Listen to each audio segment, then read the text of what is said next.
Welcome back to Action 2 News at 6.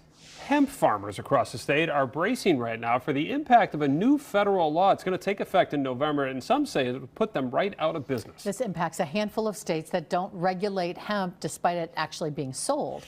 Jason Zimmerman investigated the potential impact and why Wisconsin's a target for this. He's live in the newsroom. Jason. Cammie, both medical and recreational marijuana are illegal in Wisconsin, but since 2018, a loophole has created an unregulated economy that Governor Tony Evers says has created a $700 million industry and more than 3,500 jobs. Hemp farmers say that could vanish unless there's a change at either the state or federal level. In Sheboygan County, Three Tall Pines is one of the many hemp farms operating across the state, where the owner says business is booming. Within the first 12 months, we kind of blew up in the industry. We hit about $2 million in sales that first 12 months, which allowed me to then quit my job. And since, it's just been nothing but an uphill growth for us. However, Craig Thrawn says he's facing uncertainty, not knowing whether he will still be in business come November.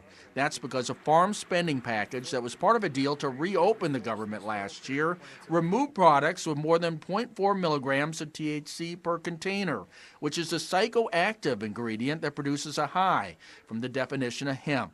As a result, 10 milligram gummies, 5 milligram beverages, and even some full spectrum CBD oils now sold in the state would no longer be allowed. My whole life's invested in this. Every dollar of my retirement's been emptied into this business. Several bills have recently been proposed in Wisconsin, one legalizing medical marijuana and another recreational marijuana, but each failed to advance. Back in February, Governor Tony Evers sent a letter to Wisconsin's entire congressional delegation urging them to delay or modify new hemp regulations. Representative Tony Weed says it's something he's open to. Look, I think we should probably extend what we proposed in the Farm Bill, but we'll see what happens here in the state.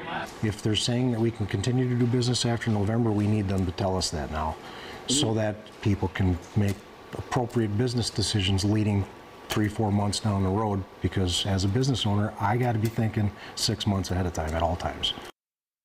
Several bipartisan bills have already been introduced addressing this matter. One led by Representative Jim Baird of Indiana seeks to delay the ban for 2 years, giving hemp farmers more time to adjust planting and inventory.